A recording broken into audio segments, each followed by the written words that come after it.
In the darkest years of the 20th century, when totalitarian regimes sought to erase God from public life and silence the human spirit, a young man in occupied Poland carried hope in his heart and forbidden books in his coat. He celebrated Mass in hidden chapels, studied philosophy by candlelight, and worked in a quarry by day to survive.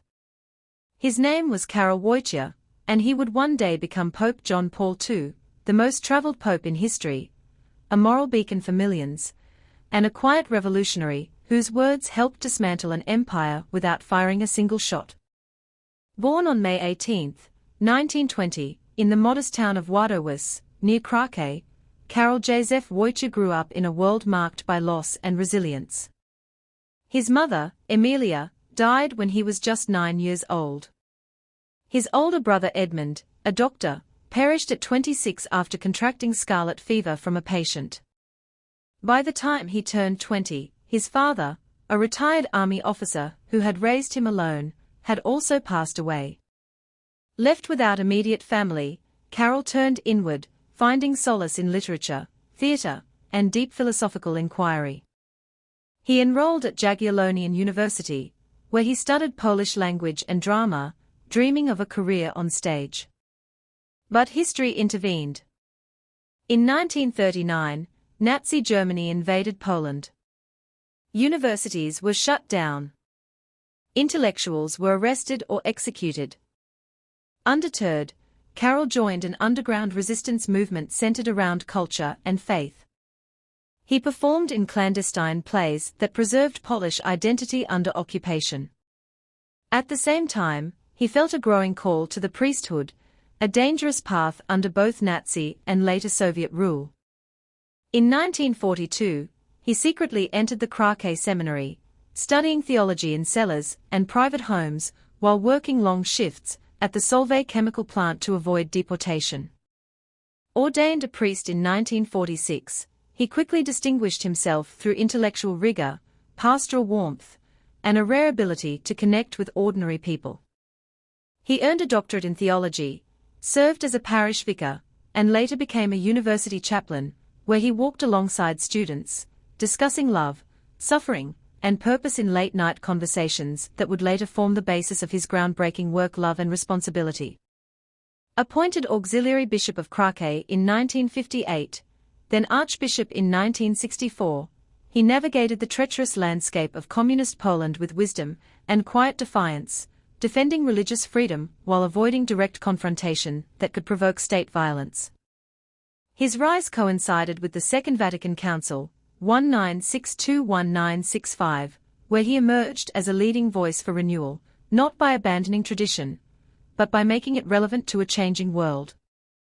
He championed dialogue with modern culture, emphasized the dignity of every person, and insisted that the Church must speak not only to the faithful, but to all humanity. Made a cardinal in 1967 by Pope Paul VI, he became known across Europe for his clarity, humility, and deep Marian devotion. Then, in October 1978, following the sudden death of Pope John Paul I after just 33 days in office, the College of Cardinals made a historic choice. They elected Karol Wojtyła as the 264th Bishop of Rome, the first non-Italian pope in 455 years. When he appeared on the balcony of St. Peter's Basilica and spoke in accented Italian, "I am a man from a faraway country," the world sensed a shift. This was not a distant monarch, but a shepherd who had known grief, labor, and oppression firsthand. From the start, John Paul II redefined the papacy. He traveled more than any predecessor, visiting 129 countries over 27 years, logging over 725,000 miles.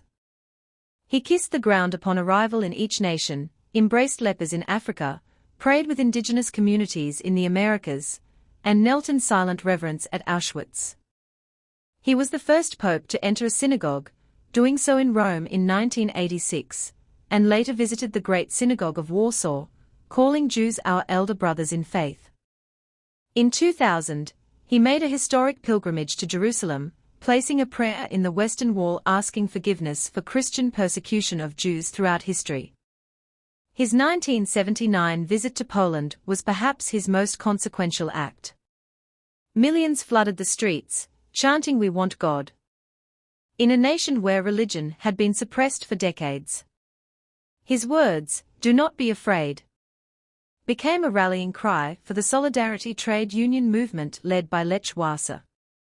Though he never called for revolution, his presence affirmed that faith and freedom were inseparable. Historians widely credit his moral leadership as a catalyst in the peaceful collapse of communism across Eastern Europe by 1989. In 1981, his life nearly ended in St.